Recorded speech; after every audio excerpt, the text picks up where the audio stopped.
अस्सलाम वालेकुम जी। आज मैं एक नए टॉपिक के साथ आया हूँ। बहुत से एस्पायरेंट्स में कन्फ्यूजन होती है उन सब्जेक्ट को ऑप्ट करने की जहाँ पे उनके पास चॉइस होती है। मोस्ट प्रॉबेबली इंडो पाक हिस्ट्री या यूएस हिस्ट्री। हिस्ट्री के दूसरे भी हैं सब्जेक्ट्स, बट ज़्यादातर इनमें जो झगड़ा होता है या इनमें कन्फ्यूजन होती है वो इंडो पाक हिस्ट्री को ऑप्ट करना चाहिए या यूएस हिस्ट्री को ऑप्ट करना चाहिए, इनमें होती है। सेकेंडली, इंटरनेशनल रिलेशंस और पॉलिटिकल साइंस, दो चीज़ें। थर्ड, क्रिमिनोलॉजी और आई लॉ, दूसरे भी हैं लॉ के, मगर ये इनमें बहुत ज़्यादा एक झगड़ा होता है।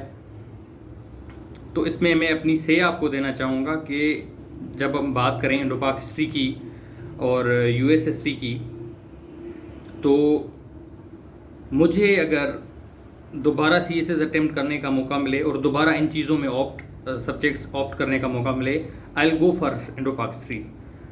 ऐसा नहीं है कि ये मेरा सब्जेक्ट रहा है तो मैं इंडो पाक हिस्ट्री को ऑप्ट करना चाहूँगा।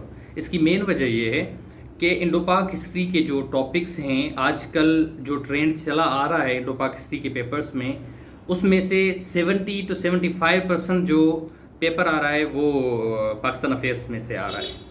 और पाकिस्तान अफेयर्स अगर इंडो पाक हिस्ट्री ऑप्ट करते हैं तो पाकिस्तान अफेयर्स का जो आपका एरिया है वो स्ट्रांग हो जाता है as compare to the aspirants who have opted US history.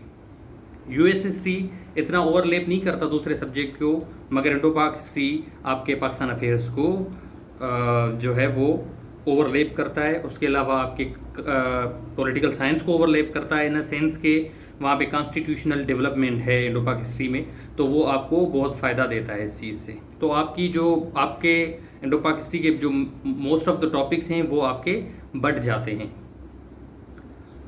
और आ जाएं अब आईआर पे और पॉलिटिकल साइंस पे, तो आइट से कि पॉलिटिकल साइंस सब्जेक्ट यहाँ पे आईआर मेरा लिया हुआ था, बट आई वुड सजेस्ट कि आपको पॉलिटिकल साइंस लेना चाहिए अगर आप याद अच्छे से चीज़ें कर लेते हैं।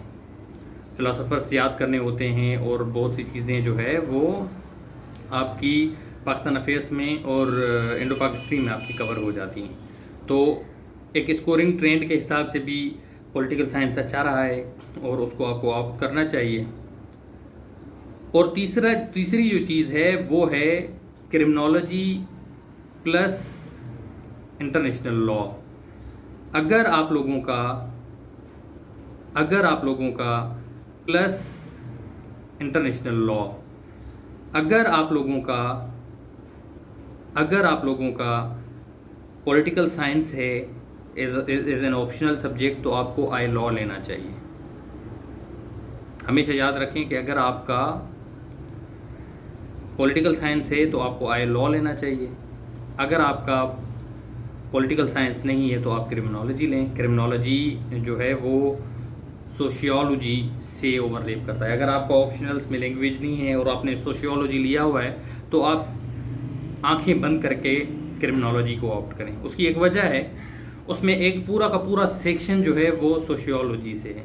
इवन पार्ट 1 की जो बहुत सी चीज़ें हैं वो सोशियोलॉजी में ओवरलैप होती हैं। सोशियोलॉजी की ही ब्रांच है ये क्रिमिनोलॉजी। और आपको जब आपका सोशियोलॉजी एज एन ऑप्शनल है तो क्रिमिनोलॉजी में आप वैल्यूज़, नॉर्म्स और ये जो चीज़ें हैं ना, ये जो टर्मिनोलॉजीज़ क्रिमिनोलॉजी में यूज़ होती हैं, इनसे आप वाकिफ़ हो जाते हैं। नए बंदे के लिए क्रिमिनोलॉजी जो है वो थोड़ा लेना और उसको समझना, उसके जार्गन समझना थोड़ा टाइम टेकिंग काम है, उस पर प्रैक्टिस चाहिए आपको। बेसिक टर्मिनोलॉजीज जैसे एग्रेवेटेड असाल्ट हो गया या आपकी बर्गलरी हो गई, आर जो है ना आर्सन हो गया, तो ये चीज़ें जो है ना आपकी, ये चीज़ें आपको समझने में थोड़ा टाइम लगता है। तो इसलिए अगर आपका सोशियोलॉजी है तो आप क्रिमिनोलॉजी ऑप्ट करें, और अगर आपका पॉलिटिकल साइंस है तो आप आई लॉ को ऑप्ट करें।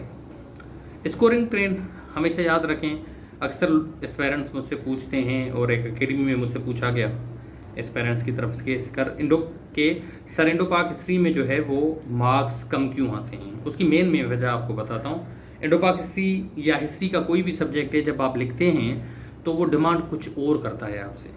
वो चीज़ें, फॉर एग्जांपल अकबर का मनसबदारी सिस्टम तो आप सब ने पढ़ा हुआ है, मेरा भी वही लिखा होगा, आपका भी वही लिखा होगा, फलां बंदे का भी वही लिखा होगा, तो चेकर को क्या पड़ी है कि वो हमें अच्छी मार्क्स दे। या अगर कॉन्स्टिट्यूशन डेवलपमेंट पे कोई बात आती है या कांग्रेस मिनिस्ट्रीज पे कोई बात आती है, तो उस पर अगर आप लिखते हैं तो उसे क्या पड़ी है, वो सारी एक चीज़ें लिखी हुई हैं सारी कॉपीज़ में, वो आपको किस बेस पे ज़्यादा मार्क्स थे उससे दूसरे एस्पायरेंट के मुकाबले में।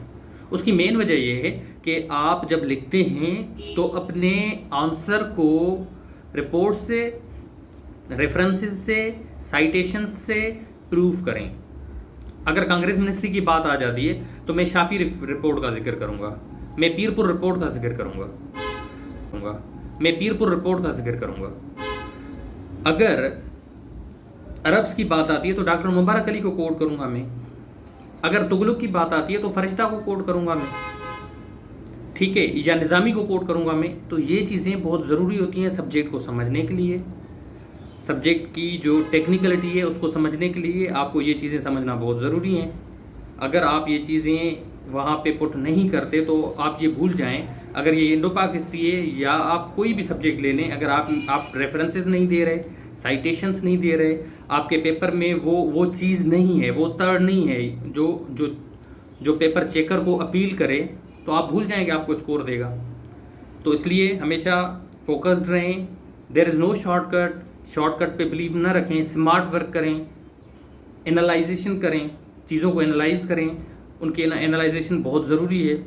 पेपर की नेचर को समझें, पिछले ईयर्स में जो पेपर्स आए उनकी नेचर को समझेंगे, चेकर कौन सी नेचर को चेकर ने लिया हुआ है और आपने किस तरह से उसको डिफाइन करना है। और लास्ट चीज़ ये है कि आप उसमें दिए गए वर्ड्स, टर्म्स को लें, जैसे डिफाइन हो गया, डिस्क्राइब हो गया, एक्सप्लेन हो गया, एक्सपीडिएट हो गया आपका, एनुमरेट हो गया आपका। ये चीज़ें बहुत मैटर करती हैं। ये जो सिंगल वर्ड है ये क्वेश्चन की पूरी नेचर चेंज कर देता है। Will talk about this in the next video. Thank you so much.